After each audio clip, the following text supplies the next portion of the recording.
My name is Cassie. I am 23 years old.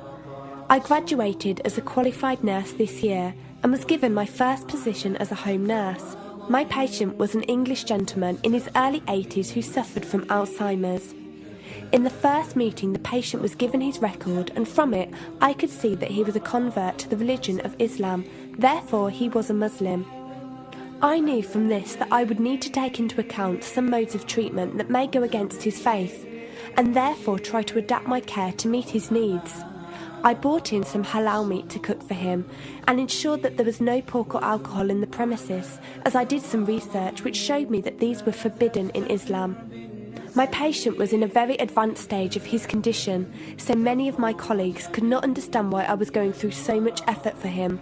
But I understood that a person who commits to a faith deserves that commitment to be respected, even if they are not in a position to understand. Anyway, after a few weeks with my patient, I began to notice some patterns of movement. At first, I thought it was some copied motions he'd seen someone doing, but I saw him repeat the movement at particular times, morning, afternoon, evening. The movements were to raise his hands, bow, and then put his head to the ground. I could not understand it. He was also repeating sentences in another language. I couldn't figure out what language it was as his speech was slurred, but I know the same verses were repeated daily. Also, there was something strange. He didn't allow me to feed him with my left hand. Somehow I knew this linked to his religion, but didn't know how. One of my colleagues told me about Pal Talk as a place for debates and discussions. As I did not know any Muslims except for my patient, I thought it would be good to speak to someone live and ask questions. I went on the Islam section and entered the room True Message. Here I asked questions regarding the repeated movements and was told that these were the actions of prayer.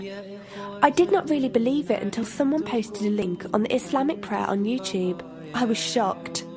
A man who has lost all memory of his children, of his occupation, and could barely eat and drink, was able to remember not only actions of prayer, but verses that were in another language.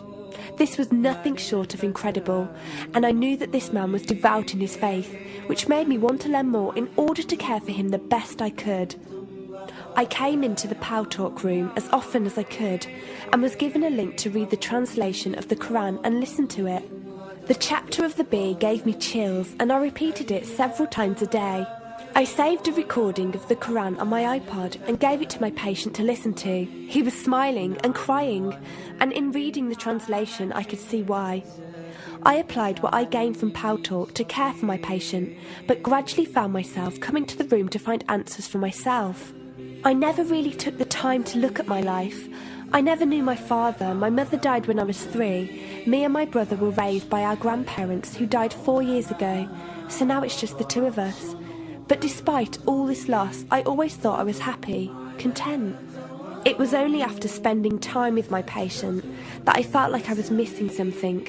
I was missing that sense of peace and tranquility my patient, even through suffering, felt. I wanted that sense of belonging and a part of something that he felt, even with no one around him. I was given a list of mosques in my area by a lady on Pal Talk and went down to visit one. I watched the prayer and could not hold back my tears. I felt drawn to the mosque every day, and the imam and his wife would give me books and tapes to welcome any questions I had. Every question I asked at the mosque and on Pal Talk was answered with such clarity and depth that could do nothing but accept them. I have never practiced a faith, but always believed that there was a God. I just did not know how to worship him. One evening I came onto Pal Talk, and one of the speakers on the mic addressed me. He asked me if I have any questions. I said no. He asked if I was happy with the answers I was given. I said yes. He then asked what was stopping me accepting Islam. I could not answer. I went to the mosque to watch the dawn prayer. The imam asked me the same question. I could not answer. I then went to tend to my patient. I was feeding him, and as I looked into his eyes, I just realised he was brought to me for a reason, and the only thing stopping me from accepting was fear. Not fear in the sense of something bad, but fear of accepting something good and thinking that I was not worthy like this man. That afternoon I went to the mosque and asked the imam if I could say my declaration of faith, the Shahada. There is no God except Allah. Muhammad is Allah's messenger. He helped me through it and guided me through what I needed to do next. I cannot explain the feeling I felt when I said it. It was like someone woke me up from sleep and sees everything more clearly. The feeling was overwhelming joy, clarity, and most of all, peace. The first person I told was not my brother, but my patient. I went to him, and before I even opened my mouth, he cried and smiled at me. I broke down in front of him. I owed him so much. I came home and logged onto Paltalk and repeated the Shahada for the room. They all helped me so much, and even though I had never seen a single one of them, they felt closer to me than my own brother. I did eventually call my brother to tell him, and although he wasn't happy, he supported me and said he would be there. I couldn't ask for any more. After my first week as a Muslim, my patient passed away in his sleep while I was caring for him. Inna lillahi wa inna ilaihi raji'un. He died a peaceful death, and I was the only person with him. He was like the father I never had, and he was my doorway to Islam. From the day of my Shahada to this very day, and for every day for as long as I live, I will pray that Allah shows mercy on him and grant him every good deed I perform in the tenfold. I loved him for the sake of Allah, and I pray each night to become an atom's weight of the Muslim he was.